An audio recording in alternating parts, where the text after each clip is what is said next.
Bismillahirrahmanirrahim. Assalamualaikum warahmatullahi wabarakatuh. Ya, apa khabar tuan-tuan? Kita dalam podcast Layan Je. Wow, kita dah masuk episod ketiga pada hari ini tuan-tuan dan puan.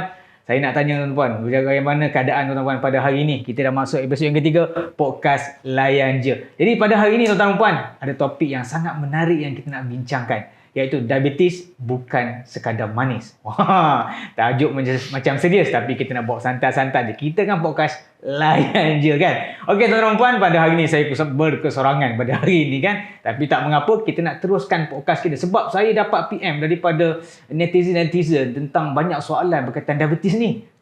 Jadi pada tahun 2025 dianggarkan sebanyak 7 juta pesakit-pesakit diabetes yang akan didaftarkan. Jadi sangat-sangat crucial untuk tajuk diabetes ni. Jadi kita nak bawakan juga. Dan daripada pertanyaan-pertanyaan daripada netizen banyak juga berkaitan dengan masalah diabetes ni. Sebab dilaporkan bahawa tentang kesedaran masalah diabetes ni sangat berkurangan, sangat rendah dalam kalangan rakyat Malaysia ini. Jadi kita nak bawakan awareness tu kepada kita punya rakyat-rakyat di Malaysia. Dan kita pada hari ini tetamu jemputan kita sangat-sangat special tuan-tuan dan puan. Seorang doktor yang akan bercakap berkaitan dengan tajuk ini. Jadi tuan-tuan dan puan, sebelum kita nak meneruskan kita punya podcast Layan Je pada hari ini, kita berehat seketika.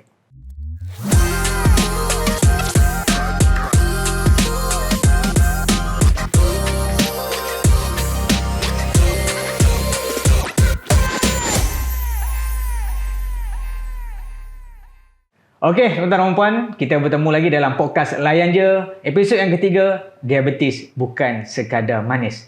Untuk makluman, semua tuan-tuan dan puan-puan, setiap tahun ada satu hari yang kita memberikan kesedaran kepada semua warga dunia berkaitan dengan tajuk diabetes ini, iaitu pada 14 November setiap tahun. Jadi pastinya dalam hari tersebut akan adanya program-program dan juga kesedaran. Tapi yang paling penting tuan-tuan dan puan, kita juga kena ada kesedaran, barulah kita boleh beritahu kepada ahli keluarga kita, kepada kita punya rakan-rakan dan juga kita punya sanak saudara tuan-tuan dan puan. Okey. Jadi episod kali ini tuan-tuan dan puan, bukan saya kesorangan. Saya tak pandai nak cakap tajuk diabetes ni. Okey. Jadi kita nak bersama dengan kita punya panel pagi podcast kali ini, iaitu Dr. Muhammad Izzat bin Cik Baharom. Apa khabar doktor? Sihat Ustaz. Okey, alhamdulillah. Doktor, macam mana keadaan hari ni doktor? Alhamdulillah, agak keletihan sikit sebab baru lepas bertugas. Okey, baik. Tapi insyaAllah kita cuba sampaikanlah mesej supaya semua yang dapat dengar kali ini dapat mesej tentang apa itu kencing manis nanti. Mudah-mudahan itu info yang sangat bermanfaat. Baik. Jadi tuan-tuan dan puan, kita bersama dengan Dr. Muhammad Izzat pada hari ini untuk kita membincangkan ataupun kita nak mengupas soalan-soalan tuan-tuan dan puan lah netizen di luar sana berkaitan dengan tajuk diabetes ni. Adakah dengan apabila kita mendapat diabetes kena kurangkan gula ke? Bagaimana untuk mengatasi masalah diabetes? Apa yang dikatakan tentang reverse diabetes? Jadi perkara-perkara itu ada dalam kita punya soalan. Jadi kita nak bertanya dengan Dr. Muhammad Izzat, insya-Allah. Okey doktor, sebelum kita nak berbincang lanjut ataupun doktor nak berkongsi tentang tajuk kita pada hari ini, kita nak kenal dulu Dr. Muhammad Izzat ni kan. Boleh. Tak kenal maka tak cinta. Jadi kita nak berkenalan dengan Dr. Muhammad Izzat. Doktor boleh ceritakan sedikit latar belakang doktor? Saya asal sebenarnya Kedah. Kedah. Lahir kat Kedah. Kiranya sekolah pun dulu daripada sekolah rendah sampai sekolah menengah kat Kedah lah. Sebelum bila dah habis sekolah menengah dekat sekolah menengah Saint Pokok sana. Baik. Sekolah asrama penuh. Start pada situ, baru melanjutkan pelajaran kat bahagian foundation sebelum melanjutkan pelajaran sebagai pelajar perubatan. Okey. Kiranya keluar Kedah ni, first negeri yang saya pergi adalah Banting ataupun Selangor lah. Okey. 2 tahun. 2 tahun di sana? 2 tahun kat sana. Okey, persediaan.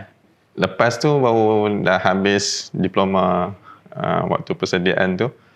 Dapat tawaran lanjutkan pelajaran dekat University College of Dublin. Okey. Kat sana saya 2 tahun setengah. 2 tahun setengah. Kiranya buat teori part kat sana. Okey, teori part. Kemudian kembali ke Malaysia dekat bahagian Penang Medical College untuk clinical year. Okey. Itu sesi persekolahan sampai habis sebagai... Di Penang Medical Center berapa lama? Penang Medical College 2 tahun setengah juga. 2 tahun setengah juga. Okey, total 5 tahun lah. 5 tahun. 5 tahun. Okey. Dah tamat. Kalau tak salah saya 2012. 2012 sebagai doktor pelajar perubatan. Lepas tu baru start berkhidmat dekat Hospital Kangar sebagai houseman hujung tahun 2012. Housemanship 2 tahun. Okey. Dah selesai, Allah hantar pergi Lahad Datu Sabah. Masya Allah. Pergilah Batu Sabah. Tahun? Kiranya 2014 kalau tak salah. 2014 kan? Kiranya Masa-masa yang menggulak tu ke? beberapa setahun dua lepas berkolak kalau tak salah, tak boleh ingat, tapi waktu tu masih ada lagi lah tentera duk berkawal. Tapi tetap bebas lah, kita tak ada siren ke apa, jaga-jaga semua tak ada lah. Baik. Cuma masih ingat pesan daripada staff-staff kat sana, kalau boleh kat bahagian pesisir pantai tu jangan biasakan kan. Sebab kadang-kadang kita tak tahu. Yelah, kadang-kadang kita orang luar kan. Orang luar tak tahu duk suka-suka kat tepi pantai di sana kan. Cuma itulah, saya daripada Kangar hantar ke Sabah Lahad Datu. Kangar kan tak berapa busy kan. Lahad Datu lagi tak busy.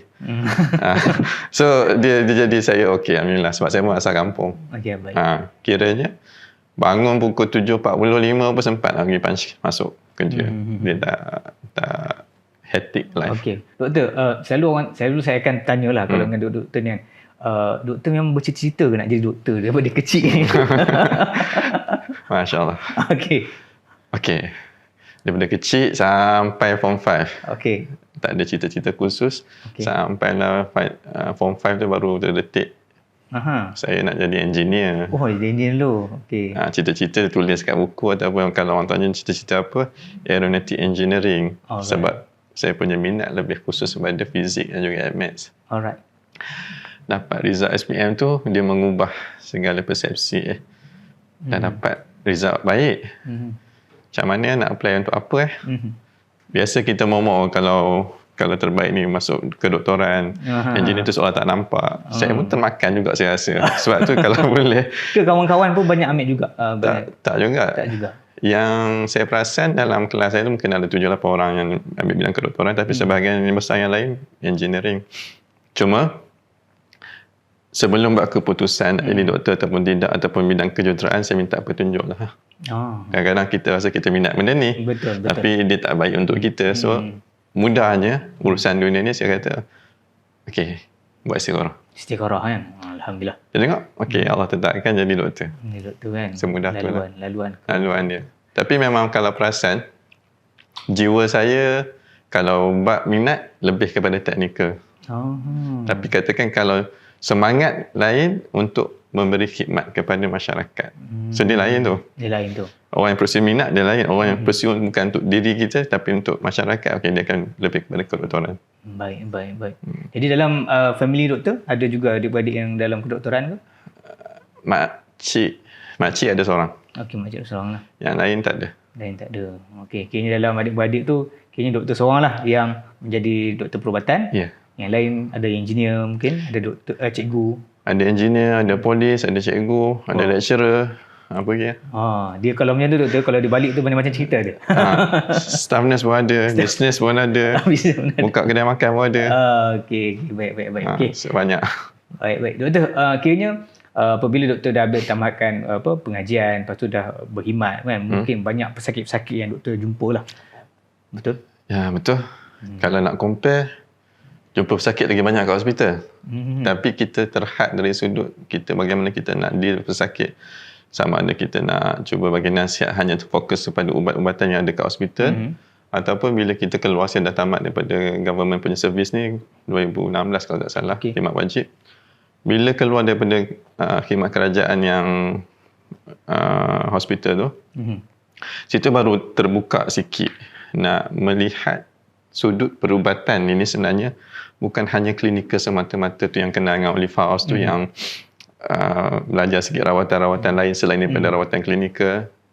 Bila tengok-tengok balik, rupa-rupanya perjalanan kisah saya ni daripada sekolah, daripada housemanship sampai ke Lahad Datu dihantar, patah balik datang ke Kedah Satu Sebenarnya Bahaya sebagai doktor medical officer kanak-kanak pediatrik. In the end saya set up klinik, tetapi klinik tu sekejap saja kemudian berpindah. Berpindah ke Penang. Sekarang saya duduk kat Penang. Mula aktif dalam rawatan selain kepada klinikal ni bila dah katakan dah menemukan klinik sendirilah. Kiranya yang nampak kat sini, kebebasan untuk jumpa pesakit, cerita tentang pengalaman, cerita tentang metod untuk sembuh itu lebih banyak dan lebih banyak terbuka peluang itu untuk menyebarkan bila saya keluar daripada khidmat wajib saya dekat government dulu. Cuma sisi sini yang saya nak sampaikan, pesakit walaupun kat mana-mana kita jumpa kan, Baik. kat hospital ke, kat masjid sekalipun ke, kedai makan sekalipun, sebenarnya jangan terhadkan sesi untuk sampaikan mesej menyedarkan orang tentang kesihatan itu hanya pada sesi yang formal. Formal saja, bukan di klinik ataupun Sebab di hospital. sebab tu kita kalau boleh, contoh kan, kita nak educate pesakit kan tentang kencing manis, darah tinggi. Adakah kita anggap nilai sampai mesej itu perlu dibayar? Kalau kita rasa perlu dibayar, okey fine, datang klinik swasta contohnya, bayar RM30 consultation. Tapi ada sahaja sebenarnya kita pergi klinik swasta tak ada education langsung yang diberikan. Pesakit balik macam tu je. Sebenarnya dalam Islam, bukan itu yang kita minta. Mengajar ilmu ataupun menyampaikan kesedaran itu salah satu tanggungjawab yang mana kita perlu sampaikan bagi orang yang ada ilmu. Betul. Sebab tu kalau siapa-siapa pegang ni kan, cuba bayangkan, pergi sini orang sembang tentang kencing manis, pergi sini je orang sembang tentang akhlak. Kesedaran, betul. So nak tak nak, cuba wujudkan satu budaya dan environment yang sentiasa memberi manfaat. Manfaat untuk orang lain. InsyaAllah. Okey, insyaAllah. Okay. Jadi kita punya soalan pada atau tajuk yang akan kita bincangkan pada hari ini adalah berkaitan dengan diabetes, bukan sekadar manis, betul? Ya. Okey. Jadi kita tahulah kan netizen kita ni doktor kan. Banyak juga yang cakap tentang kencing manis ni. Okey. Jadi kita nak tahu jugalah, orang kata kencing manis ni lebih gula kan? Lebih gula kan? Jadi netizen nak tanya juga, dia tanya apakah orang kata apa punca kencing manis, kenapa namanya kencing manis doktor? Kenapa nama dia kencing manis kan? Lalu kencing orang je kencing manis. Jadi benda-benda ni boleh doktor terangkan? Okey, kencing manis ni bahasa layman lah, ataupun bahasa orang kebiasaan. Kalau doktor kita akan cakap dia diabetes mellitus. Tu nama penyakit lah. Tu nama saintifik tu lah. Nama penyakit yang kita belajar dalam buku tu diabetes mellitus. Kita tak tulis kencing manis. Cuma sekarang ni untuk diabetes mellitus ataupun kencing manis, kenapa word kencing manis tu sendiri term daripada kencing, ataupun kenapa air kencing tu dikatakan manis? Ada orang rasa ke? Betul lah. Tak. Ada semut ke? Ada semut ke lepas tu? Tak ada siapa-siapa pun nak rasa. Cuma memang kalau katakan salah satu yang diceritakan oleh pesakit, kadang-kadang bila dia kencing, tak basuh betul-betul, mesti akan ada semut datang. Dan bila kita buat test kan, kita ambil kencing tu, kita buat dipstick ataupun dia punya urine FMB, dia ada glukos ataupun gula. Walhal sepatutnya dalam air kencing, manusia yang sihat ataupun siapa-siapa yang sihat tak sepatutnya ada gula. Sebab gula bukan tempat untuk dikumuhkan melalui air kencing. Baik. Hanya mereka yang ada lebihan tinggi dalam badan saja akan ada gula dalam air kencing. Cuma sekarang kita berbalik pada tafsiran. Okey. Kencing manis ataupun diabetes mellitus, dia satu kondisi yang mana kadar gula ataupun gula dalam darah tu tinggi daripada biasa dan gula tu tak dapat digunakan untuk menghasilkan tenaga. Itu yang jadi masalah, sebab kebiasaannya untuk kita buat kerja, dapat energi, dapat tenaga, sumber tenaga utama manusia untuk bekerja adalah gula, karbohidrat. Betul. Sebab tu bila kita tengok, kenapa kencing manis gula tinggi tapi tak larat? Dia tak macam, tak logik. Itulah penyakitnya. Sebab gula tak digunakan untuk menghasilkan tenaga. Sebab tu dia ada pecahan-pecahan lah. Diabetes mellitus type 1, diabetes mellitus type 2, ataupun gestational diabetes mellitus yang ketika pregnant dapat kencing manis. Type 1 merujuk kepada kencing manis yang disebabkan tiada insulin dihasilkan, iaitu berlaku kerosakan pada pankreas. Ini lebih kepada genetik ataupun autoimun yang menyerang kepada beta cell yang menghasilkan insulin kat pankreas. Manakala type 1. Tu type 1. Type 2 pula, ini yang paling common. Lebih kepada kerintangan insulin. Yang maksudnya kat sini, masuk kerintangan tu. dia dah biasa sangat makan manis. Banyak sangat makan manis. Bila kita makan manis, insulin dikeluarkan, dihasilkan untuk cuba turunkan gula tu supaya within normal range. So bila katakan kerap sentiasa makan manis, insulin keluarkan banyak sampai satu tahap akan berlaku satu kondisi yang mana organ pankreas kita keletihan, kita panggil exhaustion. Dan pada masa yang sama juga, setiap sel tubuh badan dekat otot, dekat bahagian liver dan mana-mana tempat yang gula itu sepatutnya diambil untuk diproses menghasilkan tenaga, insulin tu dah tak berfungsi secara normal untuk penghasilan tenaga tu. Dia tak ambil dah gula. Lepas tu in the end, waktu mula-mula kencing manis type 2 ni, insulin ada tak pada diorang? Ada. Cuma dia tak berfungsi secara normal. Sebab tu pergi cek gula tinggi, letih, ada tak kaedahnya yang menyebabkan mereka ni sampai tahap tu terbaring, tak ada energi langsung? Ada. Bila type 2 diabetes mellitus kan, gula tinggi, dapat je contoh cirit-birit. Pada kondisi waktu cirit-birit tu ayak kurang, badan jadi acidosis, memang ketika itu memang akan dapat komplikasi kencing manis. Sebab tu hati-hati sikit mereka yang ada type 2 diabetes mellitus ni. Tak sihat, demam, hilang air yang banyak. Itu boleh membawa diorang ni lebih kepada komplikasi kencing manis yang mungkin kita tak nampak. Sebab tu kadang-kadang type 2 diabetes mellitus didiagnose bila datang presented kat doktor ataupun klinik, bila dah dapat komplikasi. Jadi doktor, dia kalau contohlah orang dia tak tahu tentang dia ada diabetes ni, tidak kan, type 1, type 2 ke. Jadi apabila berjumpa dengan doktor, macam mana dia akan buat dia punya proses? Selalu kalau datang jumpa doktor ni, simptom yang kerap lah pesakit komplain kan, jumpa kat klinik, dia akan cakap letih lah doktor. Letih tu antara tanda yang selalu kebanyakan pesakit akan maklum. Bila letih, kita akan cuba check balik. Kenapa letih? Letih ni boleh disebabkan mungkin sakit metabolic disease macam ni, macam kencing manis, tapi boleh juga disebabkan tak cukup rehat, ataupun tak cukup tidur, ataupun tekanan. Cuma kencing manis dia bukan hanya keletihan, dia ada tanda-tanda lain juga yang boleh lead kita kepada diagnosis kencing manis lah. Selain pada keletihan, biasanya dia akan cakap dia kerap dahaga. Kerap dahaga. Maksudnya tak kira lah dia minum air banyak mana, rasa nak minum lagi. Kenapa macam tu?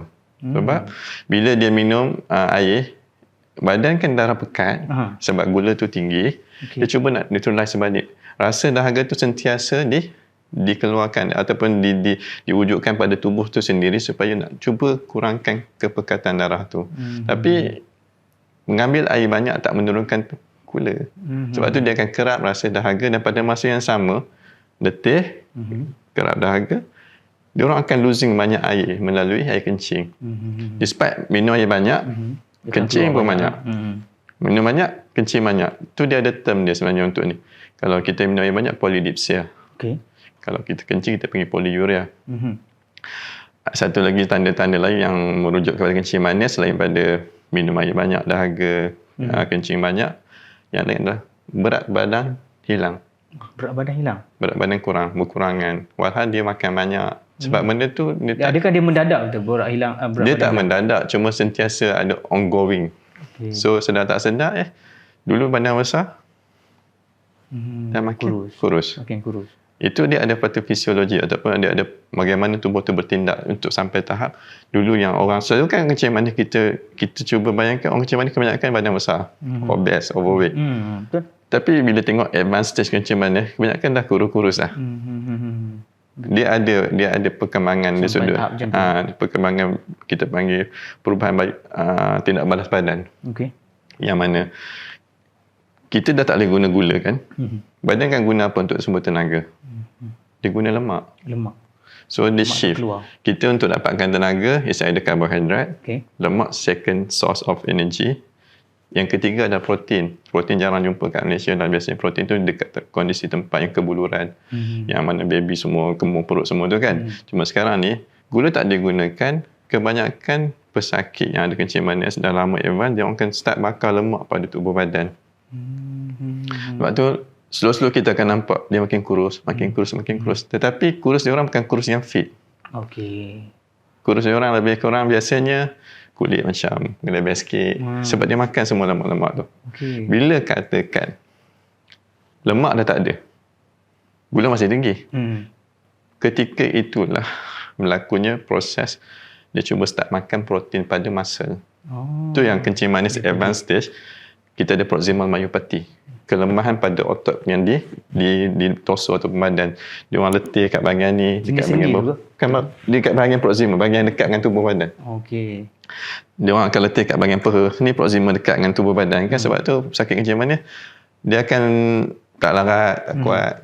Itu dah sampai tahap dia dah menggunakan sebahagian sikit daripada protein tubuh untuk menghasilkan tenaga. Dan biasanya bila dah datang dengan kondisi ini, dah gunakan protein, kegagalan berpinggang dah ada dah. Okey. Tadi doktor dia cakap tentang simptom-simptom tadi kan. Maknanya kalau ada masalah-masalah tadi, simptom-simptom tadi yang datang ke klinik doktor kan, yang ada, jadi doktor tahulah kan, dia ni ada masalah kencing manis kan. Dan pun dia buat ujian jugalah kan. Dia buat ujian air kencing tadi kan. Okey, jadi doktor, apabila kita dah tahu tentang kita ni ada masalah diabetes. Tapi adakah diabetes ni boleh kita nak contohlah kita kata boleh dirawat ataupun boleh reverse kan? Reverse diabetes. Reverse diabetes doktor. Soalan netizen soalan netizen banyak yang bertanya kan. Mungkin dia kata tak stop gula, okey dah kot kan, stop gula dah okey dah. Betul ke doktor macam tu? Pandangan saya lah ni pandangan saya lah. Kencing manis penyakit yang dapat bukan hanya sehari. Okey. So term reverse tu adakah possible ataupun tidak, bergantung bagaimana kita tafsirkan reverse tu. Sebab apa sahaja kondisi yang kronik, kalau kita tahu punca dia, bagaimana dia bermula, kita betulkan punca asal, kemungkinan untuk kembali kepada tubuh yang sihat itu ada. Sebab tu kita jangan pastikan hanya pada satu evidence yang kena ada literature. Kena ada study yang kata confirm macam ni baru ada perubahan. Tak. Saya banyak pesakit yang saya jumpa, contoh kencing manis kan. Nak reverse kencing manis, kita tahu disebabkan keletihan pada pankreas. Bagaimana kita nak bantu balik pankreas itu kembali sihat untuk menghasilkan balik insulin yang sihat. Di situlah ada kajian daripada pengkaji cuba cari alternatif bagaimana nak kembalikan fungsi pankreas itu supaya kencing manis yang dulu orang kata tak boleh reverse makan ubat sampai mati, sebenarnya ada potensi untuk kembali sihat, sama ada kurangkan ubat ataupun mungkin tak gunakan ubat dan jika betul-betul dah pulih. So sisi ni kena buka open sikit. Maksudnya dari sudut saya, pandangan saya, jangan limit tentang perkembangan perubatan. Kalau nak sedar tak sedar, makanan, diet dan gaya hidup itu yang menyebabkan kencing manis. Maka jika nak pulih kencing manis sihat, kena ubah gaya hidup, ubah juga pemakanan. Yang mana di sini juga jika dapat introduce perubahan gaya hidup dan juga diet makanan, kalau dapat awal, lagi cepat kita nampak perubahan tu. So term reverse mungkin tak kata reverse lah, term kembali sihat tu insyaAllah. Dia tak ada reverse ke ghost time ke reverse ke. Sebab dia ibarat macam macam time travelling pula nak reverse patah balik kan. Dia sebenarnya kita kena accept kita dah menzalimi kita. Bila kita zalimi tubuh badan dengan pemakanan diet yang tak sihat, cuba tengok sisi apa yang Allah ingatkan untuk kita kembali sihat. Sebab jalan untuk sihat itu sebenarnya juga ada dalam saranan-saranan yang kita tahu dalam agama kita. Doktor, tadi doktor cakap tentang kita nak kena mengubah pola gaya hidup tadi kan, gaya hidup tadi. Cuma doktor, kan waktu sekarang ini kalau kita lihatlah kebanyakannya anak-anak lagi daripada kanak-kanak lagi dah ada masalah diabetes ni. Betul. Dah ada masalah diabetes ni. Jadi kita risau kan sebagai parents, sebagai orang yang lebih dewasa, dan juga kajian menunjukkan meningkat dia punya orang kata kanak-kanak yang mempunyai masalah diabetes ni, dan kita risau juga kepada masa depan negara. Kos akan meningkat. Of course doktor kan. Jadi benda-benda ni doktor nak kata bagaimana dari sudut mungkinlah kesedaran kepada ibu bapa satu, dan untuk masalah ni. Dan yang kedua adalah bagaimana juga untuk kita ni sebagai netizen. Warga netizen ni kita juga nak orang kata bagaimana nampak makan tu macam mana kan kita nak reaksi dengan, sebab kita cakap tentang gaya hidup kan. Gaya hidup tu sebab dia dengan sekeliling kita kan.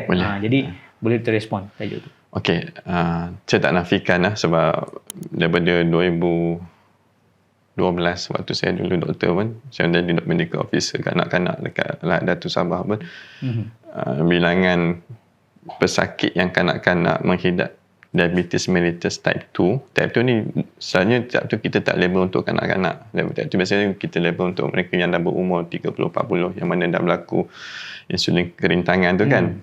Cuma sekarang dah makin kerap kita jumpa belasan tahun. Kadang tak sampai 12 tahun dah ada kencing type 2. So type 2 ni jarang lah kita nak jumpa, tapi makin kerap. Kenapa jadi macam tu? Semua berbalik kepada mak ayah. Gaya hidup macam mana anak tu dibesarkan. Begitu juga kondisi ibu itu ketika mengandung. Dia ada kajian-kajian yang lead kepada ibu kalau ada kencing manis ketika mengandung, anak yang dilahirkan itu lebih risiko tinggi untuk develop kencing manis. Itu berdasarkan kajian lah. Tapi saya tak nafikan juga, bukan salah mak ayah semata-mata. Betul. Cuba kita lihat dekat media komersial mana-mana. Kadang-kadang iklan, faham kan? Yelah. Kita nak dedahkan anak kita dengan pemakanan yang sihat, tetapi iklan lebih menjurus kepada pemakanan yang membawa kepada rasa sedap, rasa manis, attract benda tu untuk kanak-kanak supaya beli kerap. Dan bila cek-cek balik, saya tengok balik kan, saya cuba imbas kembali lah pengalaman waktu sekolah dulu. Kita dulu jarang mudah nak dapat makanan manis. Betul. Bukan kata tak ada, tapi tak semudah sekarang.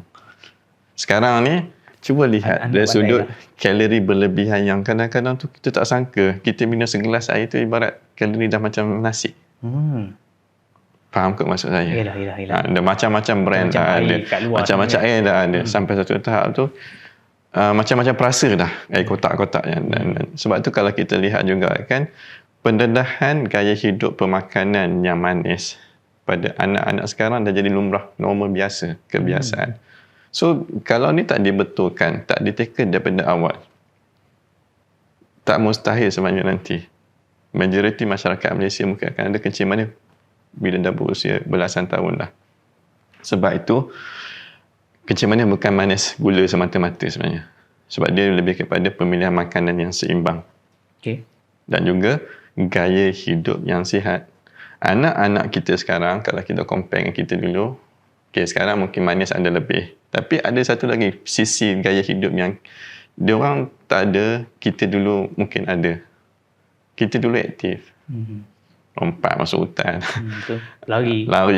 Pergi naik basikal. Sebahagian anak-anak dekat kampung masih lagi naik benda tu, saya tak nafikan. Tapi saya tengok banyak dah berpindah daripada naik basikal naik motor.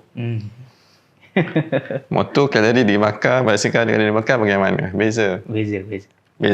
Anak-anak sekarang ni tak banyak bersukan. Lebih banyak duduk di dalam rumah. Ada yang bersukan, saya tak nafikan. Tetapi tak macam dulu. Dulu mana ada kita gadget ataupun kita ada skrin yang kita boleh spend masa berpanjangan di depan skrin. Sedentary lifestyle lah ni maksudnya. Sebab tu nak tak nak, kena ubah gaya hidup, membiarkan kita, patutnya kita betulkan balik pemakanan supaya pemakanan tu seimbang. Bukan kalori semata-mata, tetapi ada sisi serat dan yang sebagainya yang lain. Tapi benarkan juga anak untuk aktif. Bila dua-dua ini tak aktif, makanan manis, kalori ekstra tanpa kawalan, start itulah risiko-risiko untuk dapat kencing manis tu lebih tinggi. Lebih tinggi untuk kanak-kanak. Kanak-kanak. Jadi kalau doktor sebut tadi betul kan, saya nampak pun kanak-kanak ataupun yelah kita pun ada anak-anak kan, dia punya dan di sekolah tentang mereka. Kalau dulu kita kata balik sekolah tu tekuk main je kan, kan buang baju, buang beg sekolah, lepas tu dah hilang dah kan, dah hilang pergi main dan sebagainya. Cuma kalau kita tahu bahawa anak-anak kita ni dah masuk dalam kategori yang mana kata dah ada masalah tersebut kan, dah ada masalah tersebut kan, ataupun kita sebagai orang dewasa kan dah ada masalah diabetes tersebut kan, apa nasihat doktor kepada warga netizen kita ni kan, mana kata untuk dia mengurangkan masalah, maksudnya tak nak bagi kronik kan, diabetes tu dia akan menyebabkan kita pankreas makin tak okey kan. Pankreas yang menyebabkan kencing manis tak okey, cuma kencing manis dia boleh lead kerosakan organ yang lain lah. Betul. Maksudnya nak elakkan komplikasi. Betul. Okey. So kencing manis ni term kencing manis itu sendiri ataupun diabetes itu sendiri merujuk kepada penyakit kronik. Sekarang ni, bila nak elakkan komplikasi daripada berlaku, aim utama adalah kita kena aim supaya gula itu dapat dalam kawalan yang baik. Okey. So dalam kawalan baik, sebab tu dia ada beberapa bacaan yang kita perlukan. Cuma sekarang ni, bagaimana kita nak tackle ni, tak kira lah budak-budak ke ataupun orang dewasa ke ataupun orang yang mungkin dah ada komplikasi sekalipun, yang contoh dah mata dah rabun, buah pinggang dah rosak, nak pulih balik. Semua itu berbalik kembali kepada yang saya tekankan tadi. Tengok balik semula. Diet kita bagaimana? Diet kita seimbang ataupun tidak? Seimbang ni bagaimana yang dimasukkan? Orang kata suku-suku separuh. Actually suku-suku separuh pun tak cukup lagi. Sebab kelas makanan bukan suku-suku separuh je. Bukan 3 kelas makanan sahaja. Kita ada 7 kelas makanan. Betul. Kita ada protein, karbohidrat, kita ada mineral, kita ada serat, kita ada vitamin, kita ada air dan juga kita ada lemak. Betul. Kalau kita fahami balik pemakanan, makanan kita betulkan dari sudut anak-anak tu sendiri, perbanyakkan serat. Perbanyakkan serat. Serat. Sebab serat itu sendiri memberi rasa kenyang, kurangkan rasa untuk craving gula, craving benda manis. Sebab kadang-kadang kita bukan kata kita lapar, tapi kita craving. Craving. Even gula putih ataupun white sugar ataupun benda manis ni, dia menimbulkan rasa ketagihan untuk makan. So, bila kita bekalkan, kita biasakan anak-anak dengan makanan serat yang banyak. Kita kurangkan nasi ataupun kalori daripada karbohidrat. Kita pilih pemilihan protein yang baik untuk anak, protein putih macam ikan ataupun ayam, telur. Dan kita introduce lemak sihat pada anak-anak ni. Kebiasaannya diet ni sendiri dah membantu untuk menambah sensitivity insulin. Maksudnya, kita tak bebankan dengan kalori yang ekstra pada pankreas itu untuk bekerja, untuk keluarkan. Dia ibarat macam ni lah.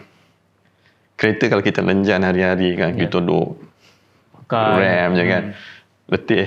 Betul. So pemakanan sihat sebenarnya baik untuk dia merehatkan juga tubuh badan. Lagi-lagi kalau yang kita fokuskan sekarang ni untuk pankreas, untuk kencing manis. Cuma jangan hanya merujuk kepada perubahan gaya makan. So anak kena biasakanlah, bagi dia orang aktif. Main bola ke, nak pergi taekwondo ke, nak bersilat ke, naik kuda ke, silakan. Tak semestinya outdoor, indoor pun ada juga kan. Indoor dalam kan, taekwondo pun dalam. Yang penting tu adalah mereka sentiasa aktif. Cuma dia dikatakan ni, bila kita sinergikan ataupun kita seiringkan perubahan gaya hidupnya aktif dan juga pada masa yang sama kita seiringkan perubahan gaya makanan, ini membantu untuk elak komplikasi. Lebih teruk kan? Daripada lebih cepat datang. Dan ada satu kondisi lah yang kita dapat capai bila kita aktif dan juga makanan. Perasan tak perasan, salah satu tanda awal positif perkembangan dari sudut kencing manis dia adalah berat dia turun, yang mana badan dia makin fit. Obesity ataupun overweight itu dia merujuk kepada salah satu risiko untuk komplikasi kencing manis lebih teruk. So bila kita dapat develop anak yang dulu mungkin badan besar, tapi bila dah start bersukan, dia dah jadi aktif, badan pun dah sasa sikit, rupa-rupanya cek balik sensitivity, cek balik bacaan gula dah makin baik. So untuk orang luar masyarakat, tak perlu pun sampai kerap kita nak ambil darah ke apa. Cuma kita lihat balik perkembangan dari sudut fizikal dia macam mana. Dia craving lagi tak gula? Dia kencing kerap lagi tak? Kalau kencing dah makin kurang kerap, dahaga air pun dah kurang, dah kurang menjamah sebab kita pilih makanan yang kekal lama dalam tubuh serat kan. Itu dah contoh-contoh yang baik. Yang sebenarnya perkembangan kencing manis dia makin baik. So itu saya sarankan lah kalau boleh. Yang ini, perubahan yang kita bawa kepada anak-anak ini, yang membawa perubahan itu adalah keluarga terdekat. Mana kata sebagai seorang sebagai parent lah, sebagai parent, mana kata kita yang kena. Biasanya anak akan copy mak ayah. Walaupun mak ayah tak ada kencing manis, buatlah. Buat ibarat kita yang sakit. Supaya gaya hidup kita tu diturunkan, diwarisi pada anak-anak, itu memberi manfaat untuk masyarakat, generasi, untuk anak-anak ke depan. Kita tak sedar sebenarnya yang kita makan manis depan anak. Betul. Anak tiru. Betul, sungguh. Contoh macam ni lah. Mak ada minum, mak ataupun ayah ada minum kopi ataupun aiskrim. Anak tengok, ayah boleh?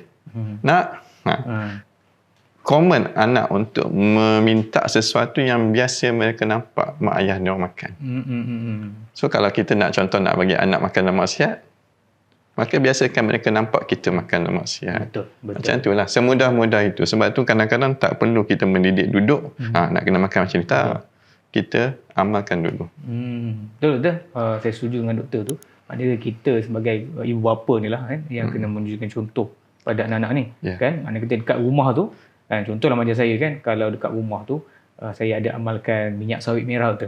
Minyak sawit merah kan. Yang kita amalkan minyak sawit merah tu. Kan? Yang mana saya educate pada anak-anak ni, awal-awal dia tak makan tau. Kan? Minyak sawit merah ni. Sebab minyak sawit merah yang saya makan ni, saya gantikan macam kicap tau. Dulu makan kicap letak kan. Lepas tu, anda tak ada ni, saya ambil minyak sawit merah tu, saya makan dulu. Lepas tu saya kata, sedapnya makan minyak sawit merah tu kan. Pada anak-anak kan. 2-3 kali mula mereka tak follow lagi kan. Lepas tu saya bagi, cuba rasa. Rasa. Lepas tu kita pun makan juga. Cuba makan. Dan orang kata apa, setiap hari macam tu menyebabkan dia nak makan dia akan cari mana minyak sawit merah untuk dia makan. Nak amalkan. Macam itulah juga kan. Maknanya kita sebagai parent, kita lah yang kena guide kita punya anak-anak tu, dan benda-benda yang kita kata tadi yang manis tadi ataupun makanan yang kata apa tinggi dengan gula dan sebagainya, yang tu yang kita kena elakkan dan tidak adalah dekat rumah tu kan. InsyaAllah lah. Okey doktor. Tadi doktor ada bercakap tentang masalah-masalah tadi kan, masalah diabetes adalah type 1, type 2 kan, type 3, type 4. Jadi tempat tak ada. Tempat tak ada. Okey. Apa pantang larang dia? Mungkin satu gula tadilah kan. Pantang larang yang lain ada. Ada pantang larang dia sebenarnya. Okey. Kita ambil holistic approach lah. Okey. Holistic approach ni maksudnya kita tak melibatkan hanya fizikal, tapi kita melibatkan juga faktor-faktor lain yang juga contribute kepada gula tak terkawal. Okey, pantang larang pesakit kencing manis yang pertama adalah kalau boleh kena elakkan kondisi tidur yang tak terurus, tak terjaga. Sebab selalu tidur. Apa kaitan tidur sebenarnya? Sedar tak sedar? Sedar tak sedar, masyarakat kita daripada anak kecil tidur dah tak terjaga. Sedangkan tidur itu satu kerehatan. Betul. Percaya ataupun tidak, mereka yang tidur lewat, apa yang dia orang consume? Kopi. Lagi? Apa sahaja yang boleh memberikan rasa segar, tenaga dan kebiasaannya is glucose based. Ya. Sungguh. Walhal dia nak tidur sekejap lagi. Dan bila katakan dah tidur lewat, ambil benda yang manis, benda yang tinggi kalori, benda yang ada sumber tenaga yang cepat, dia tak guna banyak pun. Contoh mungkin tidur sebab main game, baca buku ataupun buat kerja kan. Lepas tu tidur. Yang mana kondisi ketika tidur kita tak gunakan tenaga. Rehat. So apa akan jadi? Lebihan kalori itu dia membawa kepada masalah kronik yang lain, iaitu akan ada lemak berkumpul dalam tubuh badan, kolesterol meningkat dan juga insulin terpaksa dikeluarkan untuk turunkan balik gula yang tinggi itu. Wah, kita tak perlukan pun. Sebab tu kalau kita betulkan balik, kita makan malam contoh pukul 7, pukul 8, tidur pukul 10, dah memadai untuk makanan turun ke usus semuanya. Ia secara tak langsung membantu untuk kawal gula tu dengan baik. So satu tidur lah. Yang kedua, jaga tekanan ataupun stres ataupun emosi. Emosi ni kita kaitkan, kalau stres ni kortisol, hormon tekanan. Bila kortisol tinggi secara tak langsung memang dia lebih merujuk kepada penghasilan gula yang banyak, ataupun kita panggil gula tu lebih dikeluarkan untuk berdepan dengan kondisi stres tertekan tu. So bila sekerat tertekan, perasan ataupun tidak, ramai bila tertekan dia craving apa? Kalau tertekan tu dia akan cari makanan. Ya, dia craving for selalunya benda manis, bukan benda masin. Betul. Kenapa manis itu di craving ketika tertekan? Sebab ketika mana kita makan benda manis, insulin dikeluarkan. Insulin itu yang memberikan rasa kelegaan. So apa yang jadi? Tertekan, makan manis, insulin keluar, dia rasa lega. Wahal bukan efek gula tapi efek insulin tu. Bila dah habis insulin tu drop balik sebab gula ni, cycle of stress tu akan berlangsung selagi dia tak betulkan punca asal dia tertekan. Baik. So apa akan jadi? Dia akan makan lagi benda yang manis. Berulang sampai satu tahap. Itu yang kita katakan cycle of craving of sugar ni, craving kepada benda manis tak stop di kalangan mereka yang tertekan.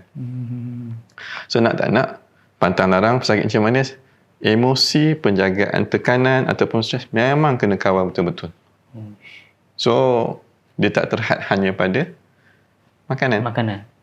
Pembentukan ataupun pengawalan emosi juga utama. So saya mau sentuh dua. Tidur, stres. Orang tak nampak pun ini related dengan kencing manis. Tapi dia membantu sebenarnya untuk pesakit itu dapat pulih dengan lebih baik. Kalau pantang larang yang lain, tak apa-apa sangatlah, dia ada sikit-sikit contributed, tapi ini antara yang utama yang kita tak sedar. Okay, doktor, mungkin kalau kita nampak, kalau kencing manis ni kan, dia paling kena apabila dah kondisi dah makin teruk, dia akan menjejaskan organ-organ yang lain. Okay? Jadi ada yang kena, maksudnya kaki yang kena potong kan. Yang macam tu macam mana doktor? Kita pun ialah kadang-kadang rasa sedih kan bagi mereka yang dah ada sampai ke tahap tu. Jadi bagaimana dia boleh sampai ke tahap? So nak tahu macam mana sampai tak kena kaki kena potong, kena faham dulu komplikasi kencing manis lah. Kita ada macrovascular complication, kita ada microvascular complication yang melibatkan saluran darah yang besar dan juga saluran darah yang kecil. Kalau saluran darah yang besar ni dirujuk pada jantung, buah pinggang dan juga bahagian otak lah.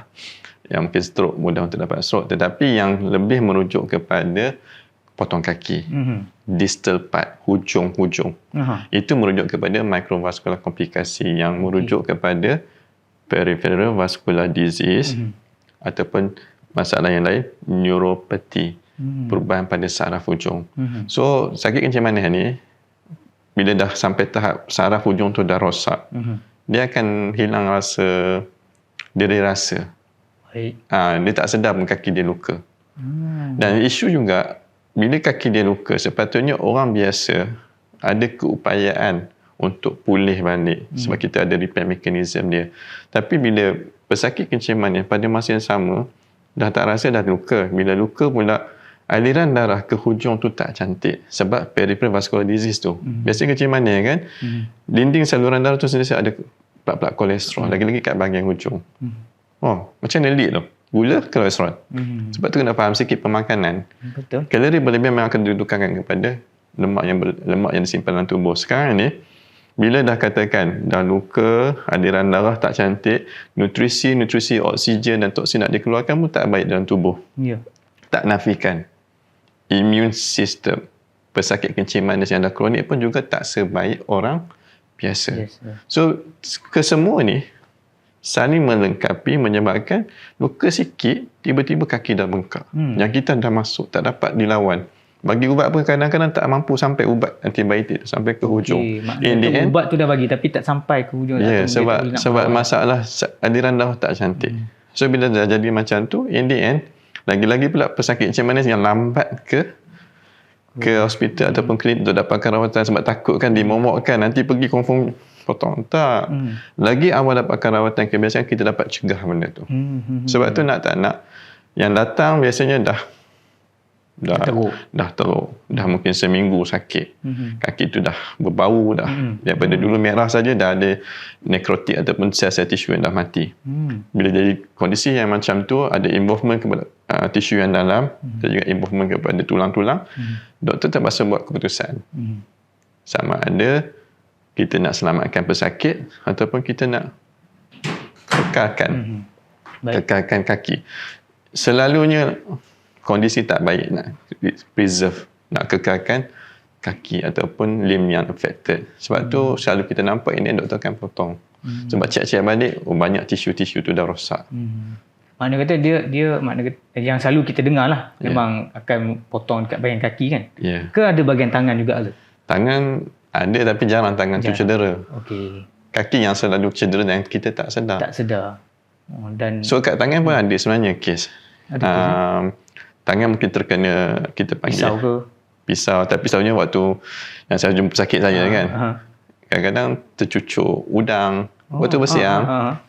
Kadang-kadang ikan, sisik ikan. Benda tu kan kadang-kadang daripada kotoran. benda tu dibiarkan merebak dalam. Dan bila merebak, asalnya kalau kita cuba tackle jangkitan tu, kita buat dressing, kita cuci, kita bagi antibiotik, kita jaga pemakanan gula kontrol bagi elok, biasanya boleh sembuh macam biasa. Baru-baru ni lah ada satu pesakit tu datang dah quite teruk juga, dah beberapa hari. Memang dah makan dalam, makan lagi, bagi makan isi. Saya kata nak tak nak kena pergi hospital cepat, tapi macam biasa pesakit cuba nak mengelak. Dah kali saya kata, saya nasihatkan malam tu juga pergi hospital. Alhamdulillah masuk dalam beberapa hari, tambah hydration untuk baiki balik dia punya kawalan gula. Pesakit keluar balik, makin baik.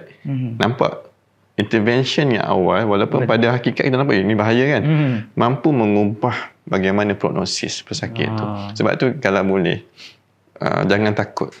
Jangan takut nak dapatkan nasihat daripada doktor ataupun pakar perubatan. Okey, dengar tu warga netizen kat luar sana tu. Jadi dapatkan pencegahan awal. Jangan takut. Jangan takut ada masalah-masalah tu.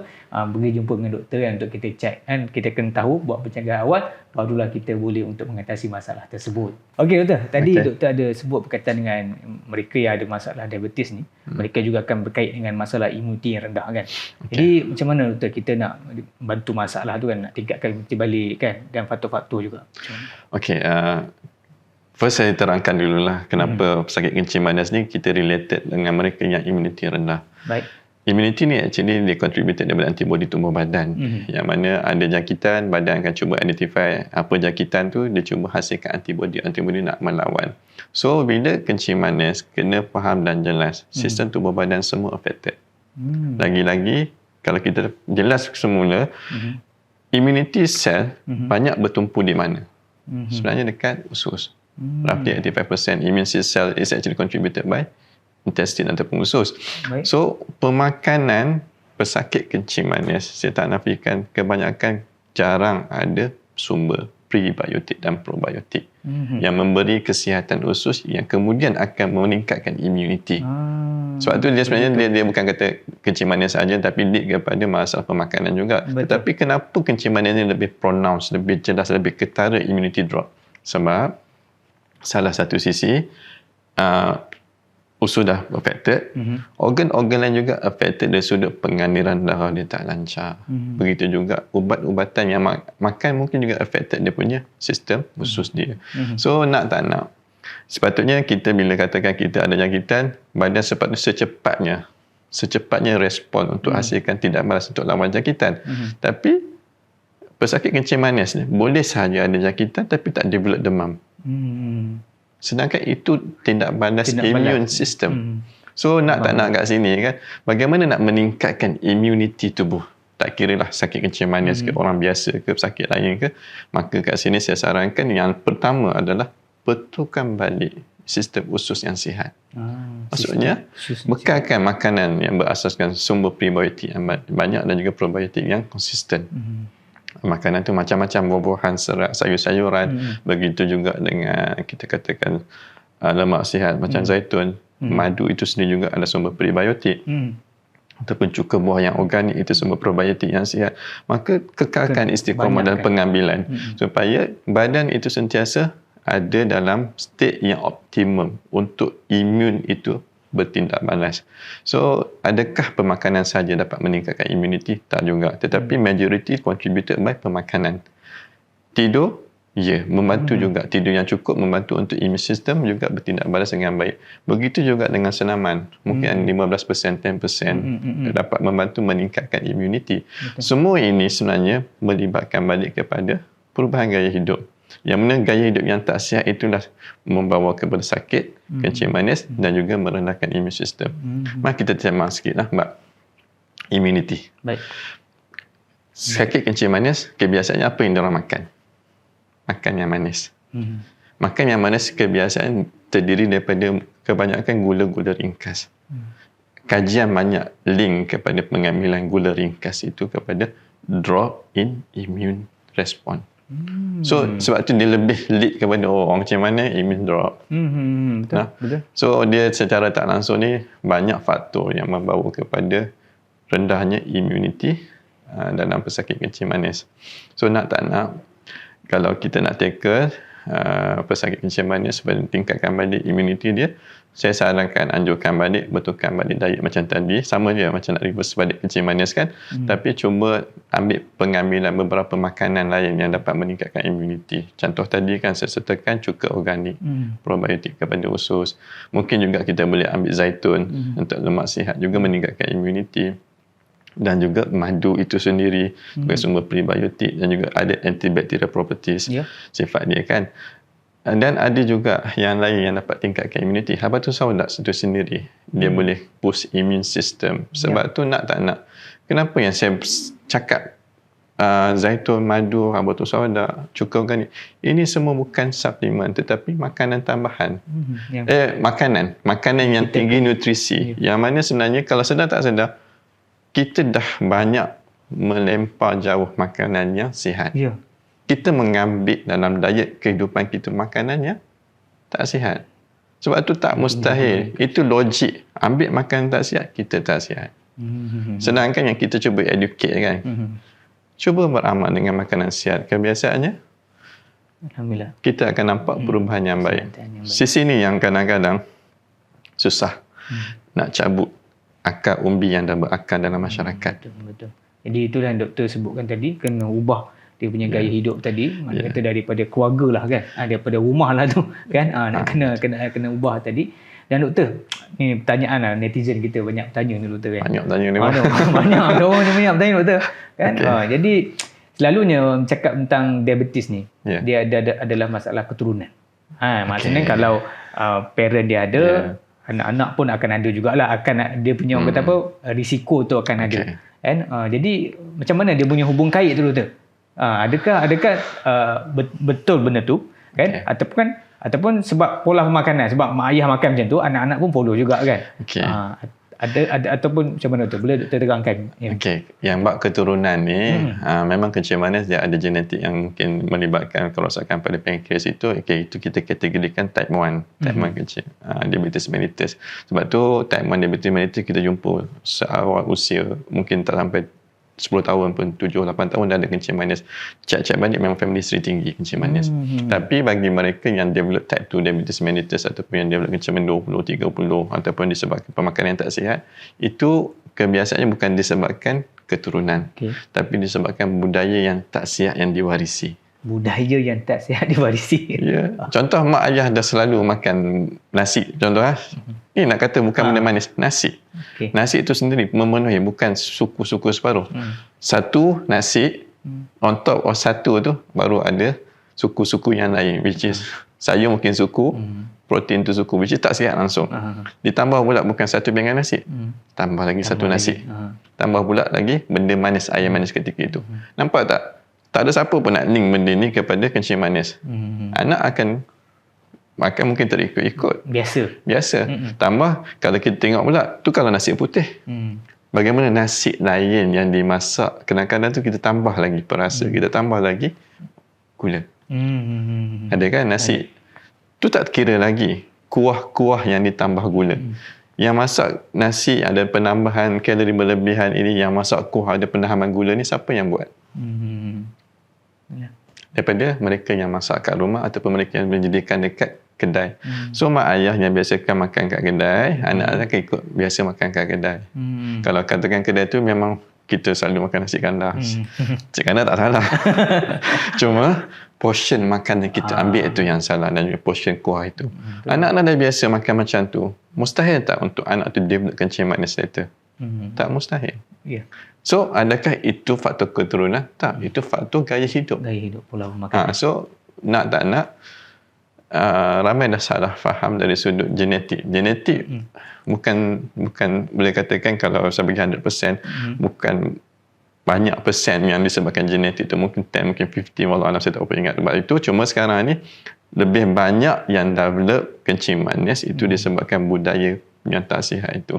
Sebab itu budaya itu di-create oleh orang yang lebih dewasa. Itulah yang disebabkan bukan keturunan, tapi disebabkan budaya yang dibawa-bawa. So jangan salahkan keturunan.